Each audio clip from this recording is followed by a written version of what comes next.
السلام علیکم ورحمۃ اللہ وبرکاتہ۔ الحمد للہ وحدہ والصلاة والسلام علی من لا نبی بعدہ، اما بعد۔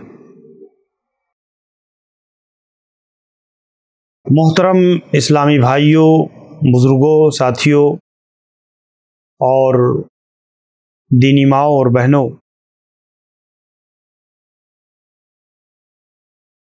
سابقہ درس میں ہم اور آپ نے خواتین کے طبعی خون سے متعلق کچھ اہم باتیں سماعت کی ہیں۔ اللہ تبارک و تعالی نے اس دین میں بڑی آسانیاں رکھی ہیں، اور کوئی ایسی چیز جو انسانی طبیعت، انسانی مزاج، انسانی طاقت کے باہر ہو، اللہ تعالیٰ نے ایسی کسی چیز کا مکلف نہیں کیا ہے۔ ہمارا خالق و مالک اللہ رب العالمین ہے، اور اس نے اس دین میں جو نظام رکھا ہے، جو شریعت، جو قانون اللہ رب العزت نے بنایا ہے، یہ ہم سب کے لیے عافیت اور رحمت ہے۔ اس سے بہتر نظام، اس سے بہتر قانون دنیا کے کسی گوشے میں، کسی خطے میں، کسی قوم میں، کسی دھرم اور مذہب میں موجود نہیں ہے، بشرط یہ ہے کہ ہم ان حکمتوں کو، ان اسرار کو، اور اللہ رب العالمین نے جو مصلحتیں رکھی ہیں، اسے ہم ایمان و یقین کی روشنی میں دل کی گہرائیوں سے اس کا اعتراف کریں، اس کو سمجھیں، اور اسی بنا پر آپ دیکھیں کہ خواتین کے جو یہ مسائل ہیں، ان مسائل میں بھی ہماری ماؤں کو، ہماری بہنوں کو بہت ہی سنجیدگی سے اللہ کے دین کو، اللہ کی شریعت کو سیکھنے کی ضرورت ہے۔ طبعی خون سے متعلق حیض کے احکام، اس سے جڑے ہوئے مسائل کی تفصیلات انشاءاللہ العزیز آگے کے درس میں تفصیل کے ساتھ وہ چیزیں آئیں گی۔ ہم اور آپ جانتے ہیں کہ ایک عورت جب حمل سے ہو جاتی ہے، اس کے رحم میں نطفہ قرار پا جاتا ہے، تو عمومی طور پر حیض کا خون آنا بند ہو جاتا ہے، جیسے کہ اس کی تفصیل پہلے گزری۔ لیکن بعض خواتین ایسی بھی ہوتی ہیں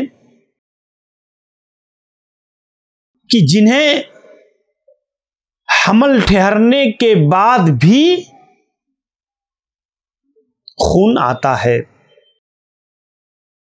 تو اس خون کے آنے کا حکم کیا ہوگا؟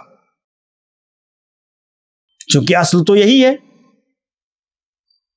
کہ ایک خاتون کو غالباً خون نہیں آنے چاہیے اور نہیں آتے، لیکن اگر کچھ خواتین ایسی ہیں، تجربے کی بنیاد پر بھی ایسی چیزیں دیکھنے کو ملتی ہیں، اور شرعی و تشریعی اعتبار سے بھی علماء نے ان مسئلوں کو منضبط کیا ہے، کیونکہ ضرورت ہے یہ خواتین کی کہ اگر کوئی خاتون اس طرح کے مرحلے سے گزرتی ہے تو اس پر کیا حکم لگے گا۔ آپ دیکھیں، علماء نے حاملہ عورت کو آنے والے خون کا حکم کیا ہوگا اس کو بیان فرمایا ہے۔ کہتے ہیں، امام احمد بن حنبل رحمہ اللہ نے ذکر کیا ہے، انما تعرف النساء الحمل بانقطاع الدم، کہ عورتوں کا حمل ٹھہرنا پہچانا ہی جاتا ہے اسی سے کہ ان کا حیض آنا بند ہو جائے. اگر حیض کا خون بند ہو گیا، نہیں آ رہا ہے، تو وہی دلیل ہوتی ہے کہ عورت حمل سے ہے. اذا رأت الحامل الدم، اور اگر کوئی حاملہ عورت حمل کے باوجود خون کا جریان اور خون کا بہنا، خون کا آنا پاتی ہے، فَإِن كَانَ قَبْلَ الْوَضْعِ بِزَمَنٍ يَسِيرٍ كَالْيَوْمَيْنِ أَوْ ثَلَاثَةٍ وَمَعَهُ الطَّلْقُ فَهُوَ نِفَاس. ابن عثیمین رحمہ اللہ نے یہ بات ذکر کی ہے کہ اگر کسی خاتون کو ولادت سے بالکل متصل قریب 2-4 دن پہلے خون آ جاتا ہے اور اس کے ساتھ درد ذہ بھی ہوتا ہے، تو یہ نفاس کا خون ہوگا. نفاس کیا ہے اس کی تفصیلات آگے آئے گی. وَإِن كَانَ قَبْلَ الْوَضْعِ بِزَمَنٍ كَثِيرٍ، اور اگر بہت پہلے کی 4تھے مہینے، 3رے مہینے، 5ویں مہینے، 6ٹھے مہینے میں بھی خون آتا ہے، بِزَمَنٍ يَسِيرٍ لیکن لَيْسَ مَعَهُ تَلْخ، جس میں درد ذہ کی تکلیف نہیں ہے، وہ کیفیت نہیں ہے، یوں ہی خون جاری ہوتا ہے، فَلَيْسَ بِنِفَاس، تو یہ نفاس نہیں ہے، یہ نفاس کا خون نہیں شمار کیا جائے گا. کیونکہ ہمیں یہ بات یہی سمجھ لینا چاہیے، جس کی تفصیل آگے آئے گی، کہ نفاس کے خون کا اور حیض کے خون کا حکم ایک ہے، اور اس کے بیچ جو استحاضہ بیماری کا خون ہے اس کا حکم بدل جاتا ہے، اس کا حکم طہارت کا حکم ہے، اور یہ دونوں خون، حیض اور نفاس کے خون کا حکم یہ نجاست کا حکم ہے. اسی طور پر آپ دیکھیں، کہتے ہیں وَالصَّوَابُ أَنَّهُ حیض، صحیح بات یہ ہے کہ اگر ایک حاملہ خاتون کو خون آ رہا ہے اور مدت کی طرح جیسے آنا چاہیے، علی الوجہ المعتاد، عادت کے مطابق، جیسے سابقہ مہینوں میں حمل سے پہلے اس کو ایک عادت کے مطابق آتا تھا، فی حیضہا لأن الاصل فیما یصیب المرأة من الدم انہ حیض. کہتے ہیں کہ عورت کو اگر حالت حمل میں بھی اس طرح سے عادت کے مطابق خون آئے گا تو وہ حیض ہی شمار ہوگا. اذا لم یکن لہ سبب، جب تک کہ اس کا کوئی سبب معلوم نہ ہو، یمنع من کونہ حیضن، کہ اس کے حیض ہونے سے وہ چیز مانے ہو. ولیس فی الکتاب والسنہ ما یمنع حیض الحامل، اور کتاب و سنت میں ایسی کوئی دلیل یا ایسی کوئی صراحت نہیں ہے کہ حاملہ عورت کو حیض نہیں آ سکتا، اس کی کوئی دلیل نہیں ہے. تو اس کی بنیاد پر اگر کسی خاتون کو حمل کی حالت میں بھی عادت کے مطابق خون جاری ہوتا ہے تو وہ حیض ہی شمار ہوگا، اور اس مدت میں عورت پر وہی احکام لازم ہوں گے، نافذ ہوں گے، جو حیض کی مدت میں حیض آنے پر جو احکام اس کے اوپر لاگو ہوتے ہیں. ان عائشہ سئلت عن الحامل ترى الدم قالت لا تصلی، کہتے ہیں کہ حضرت عائشہ رضی اللہ عنہا سے پوچھا گیا کہ اگر حاملہ عورت کو خون آتا ہے تو اس کا کیا حکم ہوگا، تو کہتی ہیں لا تصلی، وہ نماز نہیں پڑھے گی. اگرچہ احناف اور حنابلہ بحالت حمل جاری ہونے والے خون کو حیض نہیں مانتے، کہتے نہیں، یہ اصل کے خلاف ہے. اصل کیا ہے؟ حمل کی حالت میں خون کا آنا یہ ممکن ہی نہیں ہے.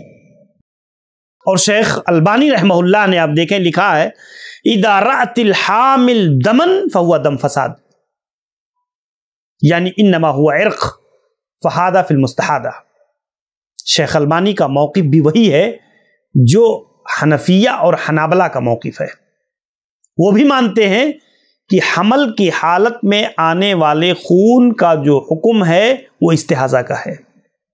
اب اس بارے میں دیکھیں ابن عثیمین رحمہ اللہ کی رائے الگ ہے اور شیخ البانی رحمہ اللہ کی رائے الگ ہے۔ اور آپ دیکھیں جاء فی المغنی، حنابلہ کی جو فقہ کی کتاب ہے اس میں حکم الحامل اذا رأت الدم، حمل والی عورت کا حکم جب وہ خون دیکھے، وہ بیان انہا لا تحیض، اور اس بات کا بیان کہ وہ حیض کا خون نہیں ہے، وہ حیض کا خون نہیں ہے۔ اور یہی چیز آپ دیکھیں ابو عبید کا بھی یہی مذہب ہے کہ ان الحامل لا تحیض، کہ حاملہ عورت کو حیض نہیں آ سکتا۔ وما تراہ من الدم فہو فساد، دم و فساد، اور اگر وہ خون دیکھتی ہے تو وہ خراب خون، استحاضہ کا خون شمار ہوگا، اور یہی جمہور تابعین کا موقف اور منہج ہے، یہی موقف ہے۔ حضرت عائشہ رضی اللہ عنہ ہی سے ایک دوسری روایت مروی ہے جس کو شیخ البانی رحمہ اللہ نے الموسوعہ الفقہیہ کے اندر درج کر کے صحیح قرار دیا، اس کی اسناد کو صحیح کہا ہے کہ کہتی ہیں ان الحبل لا تحیض، کہ حائضہ عورت کو خون نہیں آ سکتا، حائضہ عورت کو حاملہ عورت کو حیض نہیں آ سکتا۔ فَإِذَا رَأَتِ الدَّمَ، اگر وہ خون دیکھتی ہے، فَلِتَغْتَسِلْ وَلِتُصَلِّ، تو وہ غسل کرے اور نماز پڑھے۔ کہتے ہیں کہ شیخ البانی رحمہ اللہ سے ہم نے پوچھا، حسن الوائدہ رحمہ اللہ کہتے ہیں ان امر الاغتسال، کہ پھر اس کو غسل کا حکم کیوں دیا گیا؟ کہتے فقال ہوا من باب النظافہ، یہ طہارت کی وجہ سے، نجاست کی وجہ سے نہیں، یہ طہارت کی وجہ سے اس کو غسل کا حکم دیا گیا۔ کہنے کا مطلب یہ تھا کہ جب حاملہ کو حیض نہیں آ سکتا ہے تو پھر غسل کیوں؟ تو کہتے ہیں وہ اس لیے کہ تاکہ نظافت ہو جائے، اور اس طور پر عورت نماز پڑھے گی۔ بہرحال تو یہ چیز اور یہی موقف اکثر علماء نے راجح قرار دیا ہے، اسی موقف کو کہ حمل کی حالت میں اگر خون آتا ہے تو وہ خراب خون شمار کیا جائے گا، استحاضہ کا خون شمار کیا جائے گا،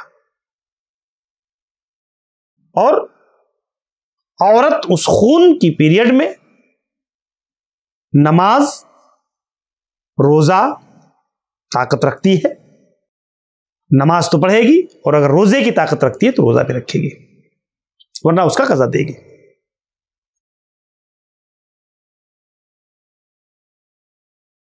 حاملہ جس کو حیض آئے تو وہ دو مسئلوں میں دوسری حائضہ سے مختلف ہوتی ہے، جیسے فَطَلِّقُوهُنَّ لِعِدَّتِهِنَّ، اصل شریعت کی تعلیم کیا ہے کہ ایک عورت کو اگر طلاق دیتے ہو تو اسے اس کی عدت میں دو، یعنی جب وہ عورت حیض سے پاک ہو جائے اور جس طہارت میں تم نے اس عورت سے جمع نہیں کیا ہے، یہ اس کی عدت ہے، تو اس میں دو تاکہ اس کو عدت شمار کرنے میں آسانی ہو۔ شریعت نے پیچیدگی سے اس کو نکالا ہے۔ اب کہتے ہیں کہ حیض اگر حالت حمل آتا ہے تو حیض میں طلاق دینا اصلاً کیا ہے؟ حرام ہے، جائز نہیں۔ یہ ایک عورت اگر حیض کی حالت میں ہے تو ایک شوہر کو کے اوپر حرام ہے کہ اس کو طلاق دے، مگر حاملہ کو حیض میں طلاق دینا درست ہے، کیونکہ اس کی عدت کیا ہے؟ وضع حمل ہے، تو حمل سے ہے تو اس کی عدت چونکہ ظاہر ہے، وہ وضع حمل، جب بھی وہ بچہ جنے گی حلال ہو جائے گی. تو کہتے ہیں کہ اس سے جمع کے بعد بھی طلاق دینا درست ہے. وہ عورت جو حمل میں ہے، تو اس حاملہ عورت کو اگر خون آ رہا ہے تو وہ خون طلاق اور جمع کے لیے رکاوٹ نہیں بنے گا، کیونکہ اس کی عدت وضع حمل جو متعین ہے، غیر حامل اس کے خلاف. اور دوسرا مسئلہ، حاملہ عورت اگر حیض سے ہے، اس کو خون آ رہا ہے، تو کہتے ہیں کہ غیر حاملہ کی طرح اس کی عدت 3 حیض نہیں ہوگی. حیض پر اس کی عدت کی بنیاد نہیں ہوگی. مثال کے طور پر ایک عورت دوسرے مہینے میں ہے حمل کے، اور اس کو اس کے شوہر نے طلاق دیا، تو اب وہ جو خون آ رہا ہے اس کی بنیاد پر اس کی عدت نہیں ہوگی شمار کی 3 مہینہ کے بعد وہ حلال ہو گئی، نہیں، بلکہ اس کی عدت وہی ہوگی جو اصل ہے. اور اصل کیا ہے؟ اصل وہ حمل ہے، اور جب وہ بچہ جنے گی تب وہ حلال ہو جائے گی. تو اس طور پر علماء نے یہ چیزیں اصولی طور پر ذکر کیا ہے. وَأُولَاتُ الْأَحْمَالِ أَجَلُهُنَّ أَن يَضَعْنَ حَمْلَهُنَّ، قرآن نے اس کو طے کر دیا ہے کہ حمل والی عورتیں، ان کا وضع حمل ہی ان کی عدت ہے. اگر ایک عورت کو اس کے شوہر نے طلاق دیا اور 10-5 دن کے بعد وہ عورت بچہ جن دیتی ہے، تو عورت کی عدت ختم ہو جائے گی، وہ حلال ہو جائے گی، وہ کیونکہ اس کی وہی عدت تھی اور وہ عدت پوری ہو گئی. آئیے ہم دیکھتے ہیں کہ ہماری خواتین حیض کی حالت میں جب ہو جاتی ہیں تو نماز سے متعلق جو مسائل ہیں وہ کیا کیا ہیں اور کون کون سے مسئلے ہیں. فَيُحْرِمُ عَلَى الْحَائِضِ الصَّلَاةُ فَرْضُهَا وَنَفْلُهَا، حائضہ عورت پر فرض اور نفل، سنت، مؤکد غیر مؤکد، نماز یہ حرام ہو جاتی ہے، یہ حرام ہو جاتی ہے. وَلَا تُصِحُّ مِنْهَا،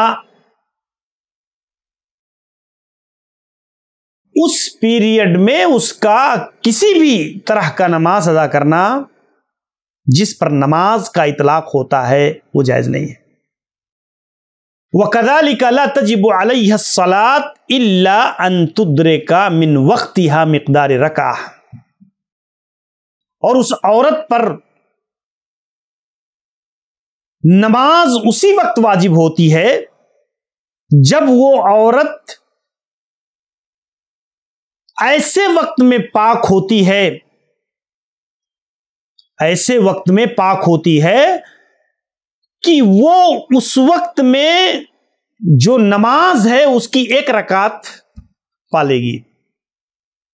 پاک ہوئی عورت اور اب اتنا وقت ہے کہ وہ 1 رکعت اس نماز کی پالے گی، تو وہ نماز اس کے اوپر واجب ادا کرنا اس کا. جیسے آپ دیکھیں علماء نے ذکر کیا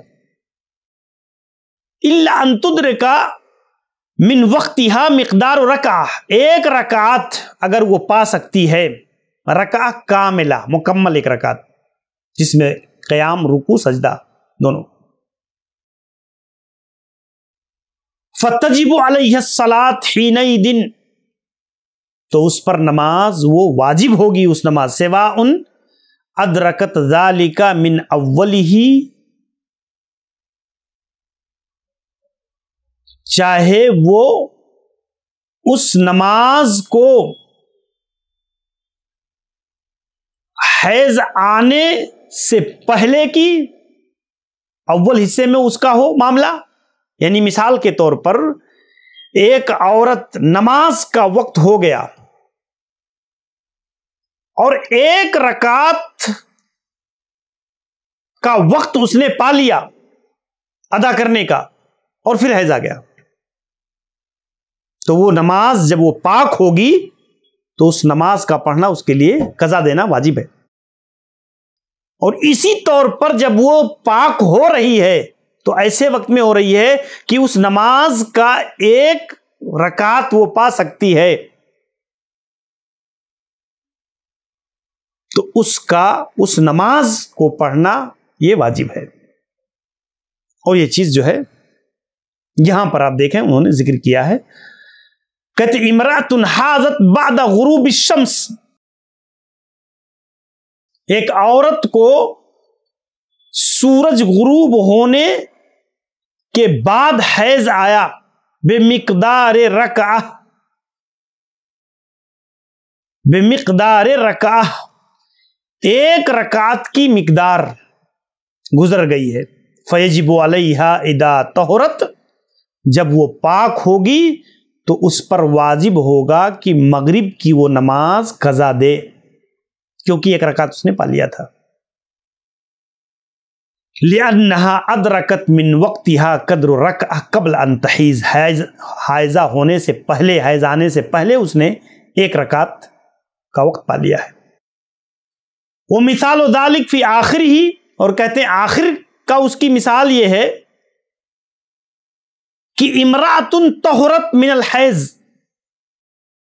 ایک عورت پاک اور صاف ہوئی اس وقت میں، قبل طلوع الشمس، سورج طلوع ہونے سے پہلے، بے مقدار رکعہ، سورج طلوع ہونے سے اتنا پہلے کہ ایک رکعت پڑھ سکتی ہے، فیجب علیہا اذا تطہرت قضاء صلاۃ الفجر، تو فجر کی نماز طہارت کے بعد ادا کرنا واجب ہے۔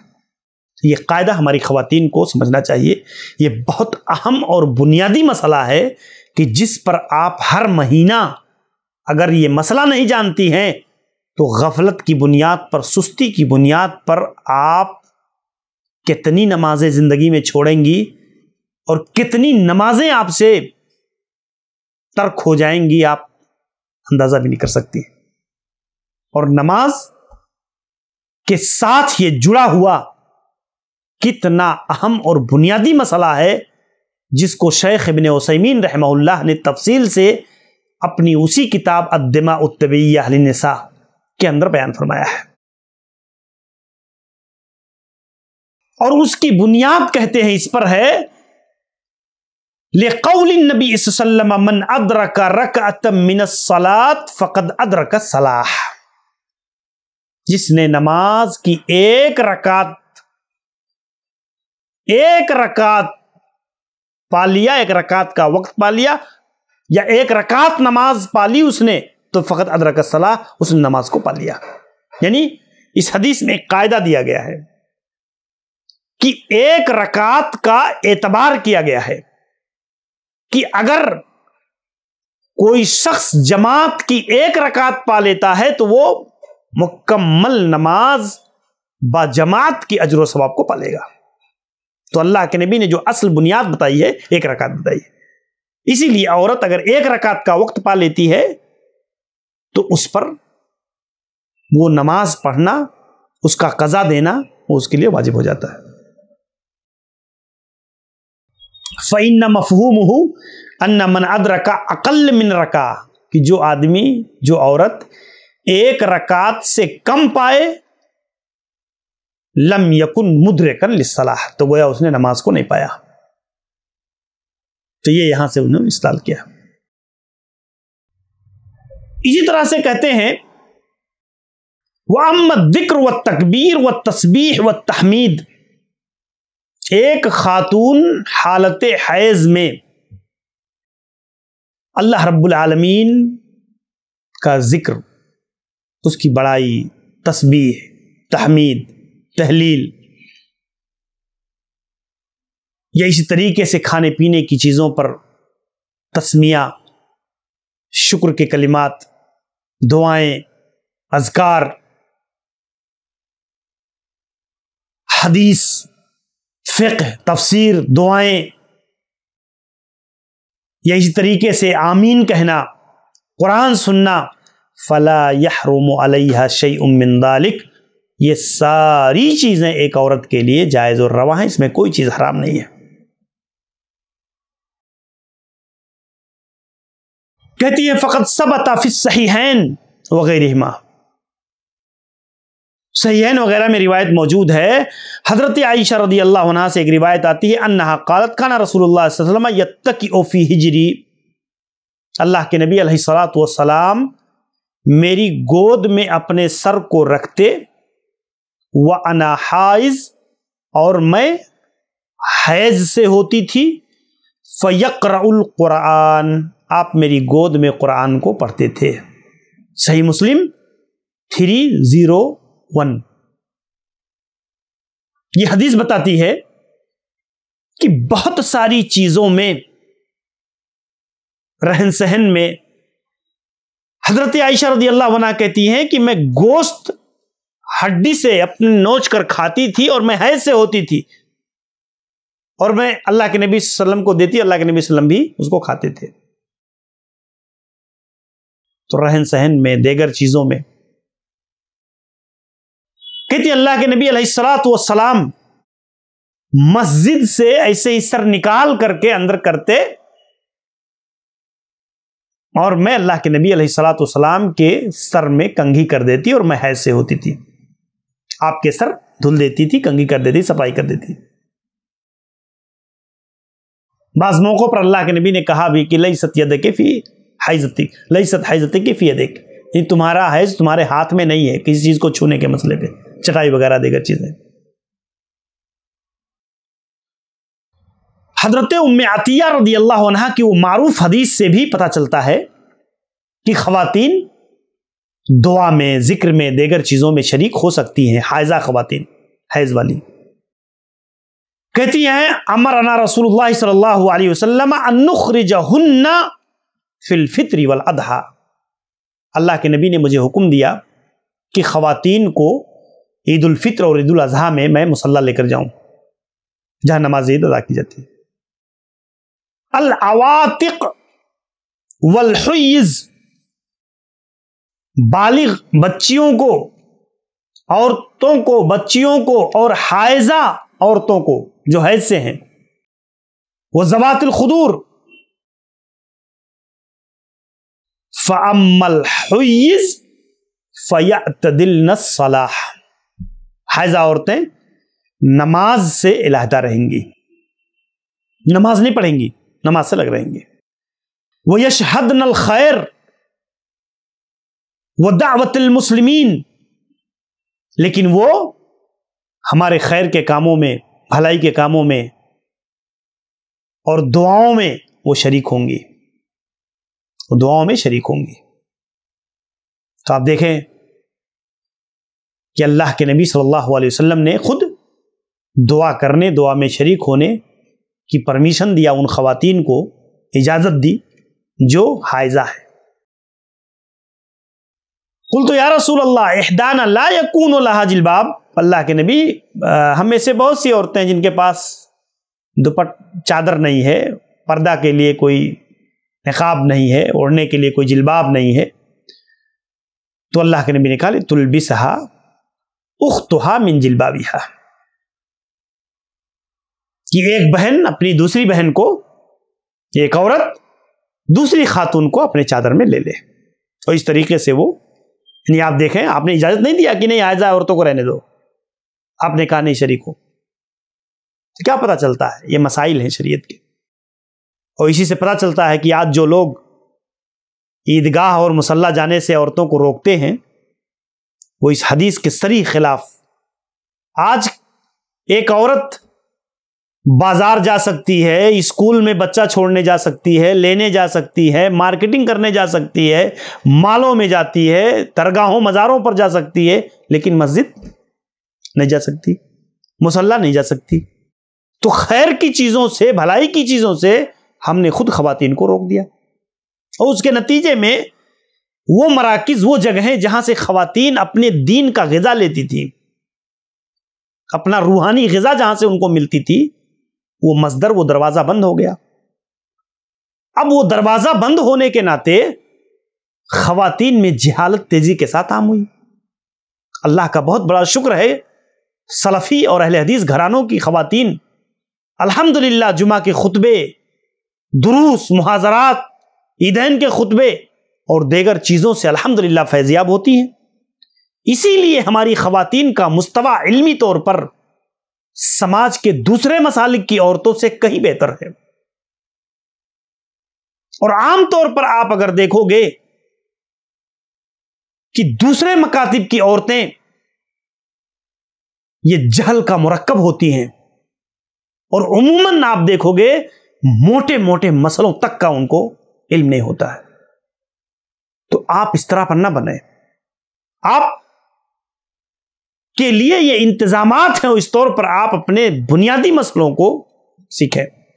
اللہ کے نبی علیہ الصلوۃ والسلام نے آپ دیکھیں اس حدیث کے اندر حائضہ خواتین کا ایک بنیادی قاعدہ، ایک ضابطہ بیان فرمایا. اسی طریقے سے ایک بہت اہم مسئلہ ہے جو حیض کی بنیاد پر مسئلے مرتب ہوتے ہیں. ان مسائل میں سے کئی ایک مسئلے ہیں، ایک ایک کر کے علماء نے بیان کیا اس کو، کہ ایک عورت حیض کی پیریڈ میں جب حائضہ ہوتی ہے تو وہ مصحف قرآنی کو چھو سکتی ہے، ہاتھ لگا سکتی ہے. حالت حیض میں بغیر کسی حائل کے، بغیر کسی چیز کے، حائل کپڑا ہو، کاغذ ہو، دیگر چیزیں ہوں، کہ قرآن چھونا حائضہ عورت کے لیے جائز نہیں ہے. قرآن کو اٹھانا، قرآن کو پکڑنا، اصل یہی ہے. اللہ یہ کہ کوئی اس طرح کی کیفیت ہو، کوئی اس طرح کی صورت ہو، لیکن اصل یہی ہے لا یمسہ الا المطہرون. یہ اور بات ہے کہ علماء نے اس آیت کریمہ کی تشریح میں سورہ واقعہ کی 79 نمبر کی آیت، اللہ کے نبی نے فرمایا وَلَا يَمَسَّ الْقُرْآنَ إِلَّا طَاهِرٌ، قرآن کو پاک لوگ ہی چھوئیں. یا تعلیقات الحسان 6525 کی صحیح حدیث ہے، صحیح لغیرہ، علامہ البانی نے اس کو صحیح لغیرہ قرار دیا. تو ہاتھ لگانا، چھونا، پکڑنا، اٹھانا، رکھنا، بہرحال اس میں سخت احتیاط کی ضرورت ہے کیونکہ آپ نجس ہیں، ناپاک ہیں. لیکن کیا حائضہ خاتون کے لیے قرآن پڑھنے کی اجازت ہے؟ نفاس والی عورت جو نجس ہے، حیض والی عورت، ایک ہفتے کی مدت، 40 دن کی مدت، پورے مہینے کی مدت. آپ دیکھیں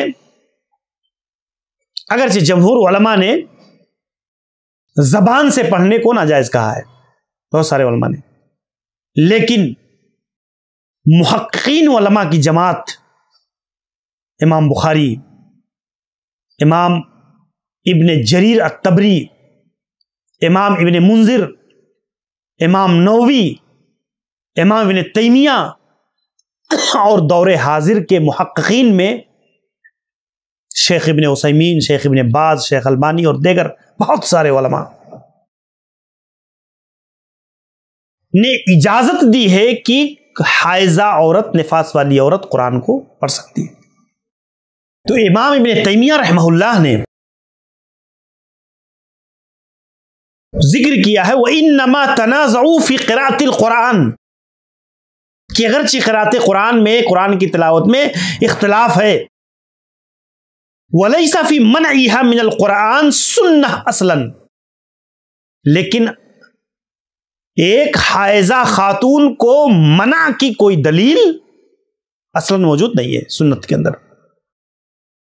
فَإِنَّ قَوْلُهُ لَا تَقْرَأُ الْحَائِضُ وَلَا الْجُنُبُ شَيْئًا مِنَ الْقُرْآنِ، حائضہ اور جنبی شخص یہ قرآن کا کوئی حصہ نہ پڑھیں، یہ روایت ضعیف ہے. متفقہ طور پر علماء کی ایک جماعت نے، حتیٰ کہ شیخ البانی نے اس کو منکر قرار دیا ہے، جھوٹی روایت.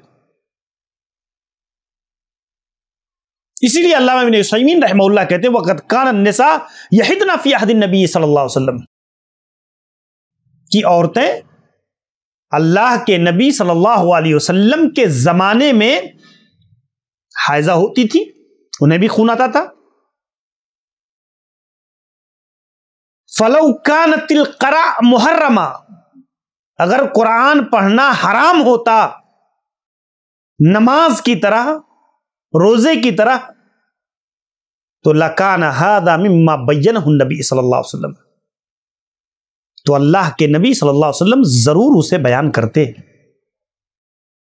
اسے واضح کرتے، کیونکہ خواتین کی نصف آبادی کا یہ مسئلہ تھا، اور اس مسئلے پر اللہ کے نبی خاموش نہیں رہتے. یا خواتین خود، وہ صحابیات، وہ ازواج مطہرات جو عبادات پر، نیکیوں پر، ذکر پر، تلاوت پر اس قدر حریص ہوتی تھیں، وہ خاموش نہیں رہتی. اس مسئلے میں ضرور اللہ کے نبی علیہ الصلوۃ والسلام کی صراحت منع کی موجود ہوتی. اور اللہ کے نبی اپنی امت کی عورتوں کو، ازواج مطہرات کو اس کی تعلیم دیتے. لم ینہا عنہما کثرت الحیض فی زمنہ، کثرت سے عورتوں کا حائضہ ہونا اس کے بعد بھی اللہ کے نبی کا منع نہ کرنا، یہ دلیل ہے اس بات پر کہ انہ لیس بمحرم، کہ حیض کی حالت میں عورت کا قرآن پڑھنا حرام نہیں ہے، حرام نہیں ہے، ناجائز نہیں ہے، یہ درست ہے، جائز ہے. اور جدید سہولیات اس وقت تو بڑی سہولیات موجود ہے. آپ ٹی وی پر دیکھ کر پڑھ سکتے ہیں، آپ قرآن موبائل میں دیکھ کر، اینڈرائڈ موبائل ہے آپ ہر آدمی کے ہاتھ میں، جبکہ آپ دیکھ رہے ہیں کہ اینڈرائڈ موبائل کا حکم مصحف کا حکم ہے ہی نہیں، تو اس میں بآسانی آپ قرآن کو پڑھ سکتے ہیں اسکرین پر دیکھ کر کے. تو خواتین کو اس معاملے میں پیچھے نہیں رہنا چاہیے، انہیں ہاں البتہ مساجد میں جانا بیٹھنا یہ جائز نہیں ہے. ہماری بہت ساری خواتین ٹور کی غرض سے، زیارت کی غرض سے جاتی ہیں. آپ دیکھیں بہت سارے ایسی جگہیں ہیں، بہت ساری ایسی مسجدیں ہیں اسی ہندوستان کے اندر جو مسجد کے دائرے اور مسجد کے حکم میں ہے وہ، لیکن دھڑلے سے لوگ مسجدوں کا احترام، مسجدوں کی حیثیت کو ختم کیے ہوئے ہیں. حائضہ عورت اور روزے کا حکم. فَيَحْرُمُ عَلَى الْحَائِضِ الصِّيَامُ فَرْضُهُ وَنَفْلُهُ، عورت پر فرض اور نفل روزہ یہ اس پیریڈ میں رکھنا جائز نہیں ہے. وَلَا يَصِحُّ مِنْهَا لَكِنْ يَجِبُ عَلَيْهَا قَضَاءُ الْفَرْض، لیکن فرض روزہ اس کی قضا دینا یہ واجب ہے. اگر وہ چھوٹ جاتا ہے تو اس کی قضا یہ لازم ہے، اس میں سستی اور غفلت یہ درست نہیں ہے. حالت حضرت عائشہ رضی اللہ عنہ کہتی ہیں کانا یصیبنا ذالک، ہمیں حیض کا خون لاحق ہوتا تھا، ہمیں بھی آتا تھا. فنؤمر بقضاء الصوم، ہمیں حکم دیا جاتا تھا روزے کی قضا دینے کے لیے. ولا نؤمر بقضاء الصلاۃ، اور نماز کی قضا دینے کے لیے ہمیں حکم نہیں دیتے تھے. اللہ کے نبی علیہ الصلوۃ والسلام، نماز کی قضا چونکہ مشکل ہے، 1 ہفتہ 7 دن 6 دن کی نماز کا قضا دینا یہ ایک عورت کے لیے اس کی طبیعت، اس کے مزاج اور اس کی طاقت سے بڑھ کر کے ہے. اللہ تعالیٰ نے اس کے لیے یہ چیز اٹھا لیا.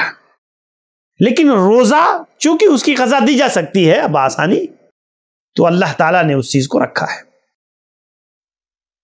کہتے ہیں وَإِذَا حَاضَتْ وَهِيَ صَائِمَةٌ بَطَلَ صِيَامُهَا، عورت اگر روزے کی حالت میں حائضہ ہو جائے روزہ فاسد ہو جائے گا، روزہ ٹوٹ جائے گا. حتیٰ کہ وَلَوْ كَانَ ذَلِكَ قَبِيلَ الْغُرُوبِ بِلَحْظَةٍ، سورج غروب ہونے سے صرف چند منٹ پہلے اگر عورت کو خون آ جاتا ہے اس کا روزہ ٹوٹ جائے گا، اس روزے کی قضا واجب ہو جائے گی. اما اذا احست بانتقال الحید قبل الغروب، آپ دیکھیں یہ بہت اہم مسئلہ ہے کہ ایک عورت کو جب حیض آنے والا ہوتا ہے تو اس کو احساس ہو جاتا ہے، اس سے پہلے سے اس کو معلوم ہو جاتا ہے اپنی مدت، درد کی بنیاد پر، کمر درد یہ وہ، اور ایک بالکل قریب میں بھی احساس پیدا ہوتا ہے اس کو کہ خون آنے والا ہے. اب دیکھیں اگر خون ایک عورت کو صرف غروب شمس سے، سورج غروب ہونے سے پہلے روزے کی حالت میں احساس ہو گیا، لیکن خون کا جو خروج ہے وہ غروب کے بعد ہو رہا ہے، تو اس عورت کا روزہ مکمل ہوگا، درست ہوگا اس عورت کا روزہ، اس کو قضا نہیں دینی ہے.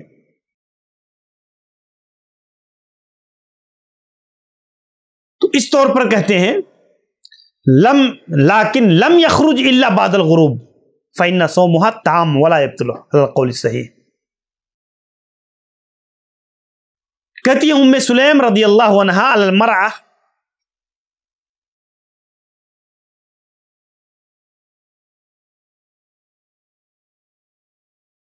آپ دیکھیں کہ استدلال اس طور پر کیا گیا ہے کہ جب حضرت ام سلیم رضی اللہ عنہا نے پوچھا اللہ کے نبی سے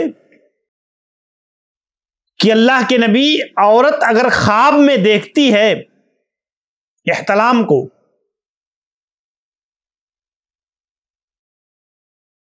تو کیا اس پر غسل ہے؟ تو اللہ کے نبی نے فرمایا نعم، ہاں، اذا رأت الماء، جب وہ پانی کو دیکھے گی. تو کہتے ہیں کہ فعلق الحکم برؤیت المنی، اللہ کے نبی نے صرف خواب میں دیکھنا یا احساس ہونا یہ کافی نہیں قرار دیا، بلکہ منی کو دیکھنا، اگر منی واقعی دکھتا ہے، کپڑے پر لگا ہوا، گیلا ہے، سوکھا ہے، اور اس کا وجود موجود ہے، تو پھر اللہ کے نبی صلی اللہ علیہ وسلم نے کہا غسل واجب ہو جائے گا. تو ایسے ہی خون کے خروج کا، نکلنے کا احساس ہونا کافی نہیں ہے، بلکہ خون کا وجود، خون کا ظاہر ہونا. تو آپ دیکھیں یہاں سے استدلال کیا ہے علماء نے اس فتوے کو. کہتے ہیں اذا طلع الفجر وہی حائض، ایک عورت فجر طلوع ہو گیا اور وہ حیض سے ہے، تو لم یصح منها صیام ذلك اليوم ولو طہرت بعد الفجر بلحظہ، طلوع فجر کے فوراً بعد بھی اگر وہ پاک ہو جاتی ہے تب بھی وہ اس کا روزہ کیا ہوگا؟ فاسد ہو جائے گا، نہیں رکھ سکیں گے، کیونکہ اصل کہاں ہے؟ فجر کا طلوع ہونا. اور اگر فجر کے طلوع ہونے سے ایک لحظہ پہلے بھی وہ پاک ہو جاتی ہے تو اس پر اس دن کا روزہ واجب ہو جائے گا. یہ شریعت کے احکام ہے. اور ایسے ہی کہتے ہیں کہ جیسے جنبی آدمی اذا نوى الصيام وهو جنب، اس نے طلوع فجر سے پہلے روزہ رکھنے کی نیت کر لیا لیکن جنبی ہے، ولم يغتسل الا بعد طلوع الفجر، طلوع فجر کے بعد وہ غسل کر رہا ہے تو اس کا روزہ صحیح ہوگا. فإن صومه صحیح. بلکہ حضرت عائشہ رضی اللہ عنہ بیان کرتی ہے کانا رسول اللہ صلی اللہ علیہ وسلم یصبح جنبا من غیر احتلام، اللہ کے نبی جماع کی وجہ سے جنبی ہوتے اور صبح ہو جاتی، ثم یصومو، اور اس کے بعد اللہ کے نبی صلی اللہ علیہ وسلم طلوع فجر کے بعد اللہ کے نبی صلی اللہ علیہ وسلم غسل کرتے اور روزہ رکھتے. تو اس طور پر یہ 1109 مسلم صحیح مسلم کی حدیث ہے. تو اس طرح سے یہ مسائل کتاب و سنت کی روشنی میں ہمیں بیان کیے گئے ہیں، جس سے واضح ہوتا ہے کہ اصل جو قاعدہ ہے اس قاعدے کے مطابق اس کا اعتبار ہوتا ہے. وقت چاہے معمولی سا ہو اس کی کوئی حیثیت کوئی اعتبار نہیں ہوگا. طلوع فجر سے پہلے اگر آپ پاک ہو گئی روزہ فرض ہو گیا، طلوع فجر کے بعد اگر آپ پاک ہوتی ہیں روزہ فرض. وہ روزہ رکھنا بھی چاہے آپ نہیں رکھ سکتے. حائضہ عورت اور بیت اللہ کا طواف جیسا کہ پہلے گزرا، بیت اللہ کا طواف نفل ہو فرض ہو یہ حرام ہے عورت پر، حائضہ عورت پر. ولا يصح منها لقول النبي صلی اللہ علیہ وسلم لعائشہ فافعلی ما يفعل الحاج، تم وہ کرو جو دوسرے حاجی لوگ کر رہے ہیں، غیر اللہ تطوفی بالبیت، لیکن بیت اللہ کا طواف مت کرنا، حتی تطہری یہاں تک کہ تم پاک ہو جاؤ. صحیح بخاری 305. واما بقیت الافعال، سعی بین الصفا والمروہ کے درمیان، صفا اور مروہ کے درمیان سعی کرنا، عرفہ میں وقوف کرنا، مزدلفہ اور منی میں مبیت کرنا، رات گزارنا، ورمی جمار اور دیگر مناسک حج و عمرہ، یہ ساری چیزیں درست ہیں. حائضہ اور طواف الوداع کا ساقط ہونا یہ بھی ایک بہت اہم مسئلہ ہے کہ آخر میں جو مکہ سے نکلنے سے پہلے طواف وداع جو کیا جاتا ہے، فَإِذَا أَكْمَلَتِ الْأُنْثَى مَنَاسِكَ الْحَجِّ وَالْعُمْرَةِ، حج و عمرہ کو مکمل کر لینے کے بعد ثم حاضت قبل الخروج الى بلدها، اپنے شہر کی طرف، اپنے شہر آنے سے پہلے وہ حائضہ ہو جاتی ہے.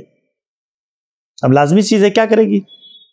واستمر بها الحيض الى خروجها، اور مکہ نکلنے سے تک لے کر کے یعنی نکل جاتی ہے وہ خون جاری رہتا ہے. فإنها تخرج بلا وداع، تو علماء کہتے ہیں کہ طواف وداع اس سے ساقط ہو جائے گی اور وہ بغیر طواف وداع کے بھی نکل جائے گی. امر الناس، حضرت ابن عباس رضی اللہ عنہ کہتے ہیں امر الناس ان یکون آخر عہدہم بالبیت، لوگوں کو حکم دیا گیا کہ ان کا آخری جو معاملہ ہوگا وہ طواف وداع ہے. الا انہ خفف عن المرأة الحائض، لیکن حائضہ عورت سے وہ چیز تخفیف کر دی گئی ہے. یہ مسلم کی 1328 نمبر کی حدیث ہے. ولا يستحب عند الوداع ان تأتي الى باب المسجد الحرام، جیسے ایک عورت حیض کی حالت میں ہو گئی، اب وہ طواف وداع تو نہیں کر سکتی، لیکن جو ہے وہ عورت مسجد حرام کے دروازے تک آتی ہے اور وہاں کھڑے ہو کر دعا کرتی ہے. یہ بدعت رائج ہے. وَأَمَّا طَوَافُ الْحَجِّ وَالْعُمْرَةِ فَلَا يَسْقُطُ عَنْهَا بَلِ الطَّوَافُ بَلْ تَطُوفُ إِذَا طَهُرَتْ، اور اگر وہ وہی ہے تو پھر طہارت کے بعد جو ہے کیا کرے گی؟ حج و عمرہ کا طواف کرے گی. تو اس طریقے سے جو ہے علماء نے یہ چیزیں ذکر کیا. ایسے ہی حائضہ عورت اور جماع و مباشرت، پہلے بھی یہ چیز بتائی جا چکی ہے کہ عورت جب حیض سے ہو تو جماع حرام ہے. مردوں کو بالخصوص سمجھنا چاہیے، خواتین کو اس معاملے میں اللہ کی اطاعت کو مقدم کرنا چاہیے. شوہر ناراض ہو جاتا ہے، ناراض ہونے دیجیے. شوہر دھمکی دیتا ہے طلاق دینے کی، دینے دیجیے. آپ اللہ رب العالمین کے حکم کی مخالفت شوہر کو راضی کرنے کے لیے نہیں کر سکتی، نہیں کر سکتی. آپ اس کو سمجھائیے، اس کو بتائیے حرام و حلال کی تعلیم. بہت سارے نااہل لوگ جن کو شریعت اور دین کھلواڑ ہے، جن کے نزدیک حرام و حلال کا کوئی قاعدہ اور ضابطہ زندگی کے اندر نہیں ہے، تو وہ ایسی چیزوں کو اہمیت نہیں دیتے، ایسی چیزوں کو اہمیت نہیں دیتے. تو بہرحال یہ چیز ایک عورت کے لیے درست نہیں ہے. فلا يحل لامرئ يؤمن بالله واليوم الاخر ان يقدم على هذا الامر المنکر الذي دل عليه المنع. جس پر شریعت نے منع کر دیا ہے تو کسی بھی مسلمان مرد کے لیے، عورت کے لیے یہ چیز جائز نہیں ہے. امام شافعی کہتے ہیں من فعل ذلك فقد اتى کبیرہ. جو آدمی ایسا کام کر جاتا ہے کبیرہ گناہ کا مرتکب ہوتا ہے. ومن استحل وطئ الحائض حکم بکفرہ. اور جو یہ سمجھتا ہے کہ نہیں حلال ہے تو یہ مسئلہ اور زیادہ سنگین ہے. اسی طریقے سے خواتین کے لیے کچھ اور بھی اہم ترین اور بنیادی مسائل اس طور پر ہے کہ حیض کی حالت میں طلاق کا جو حکم ہے اسے خواتین کو سمجھنا چاہیے. یحرم علی الزوج طلاق الحائض. حائضہ عورت کو حالت حیض میں طلاق دینا حرام ہے، جیسا کہ حضرت عبداللہ ابن عمر رضی اللہ عنہ نے دیا تھا تو اللہ کے نبی نے رجوع کا حکم دیا. اور امام سعدی کہتے ہیں بِأَن يُطَلِّقَهَا زَوْجَهَا وَهِيَ طاہر. وہ اس وقت طلاق دے جب وہ طاہر ہو، پاک ہو، اور اس میں اس نے جمع نہ کیا ہو. فَهَذَا الطلاق هُوَ الَّذِي تَكُونُ الْعِدَّةُ. تو یہی وہ طلاق ہے جس کو عدت میں شمار کیا جائے گا، کیونکہ فَطَلِّقُوهُنَّ لِعِدَّتِهِنَّ. تو عدت یہی ہے جس میں جمع نہ کیا ہو اور عورت حیض سے پاک ہو. حمل کی حالت میں یا بغیر جمع کے طہر کی حالت میں طلاق دو. حالت حیض میں اگر طلاق دی جائے تو عدت کا یہ آغاز نہیں کر دیتی ہے. تو بہرحال یہ بات پہلے بھی گزر چکی ہے.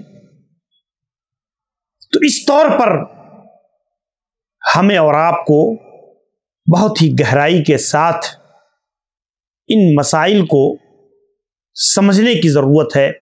حالت حیض میں طلاق کی حرمت سے کچھ مسائل مستثنی ہو جاتے ہیں اور شریعت نے ان چیزوں کو صراحت کے ساتھ بیان فرمایا ہے.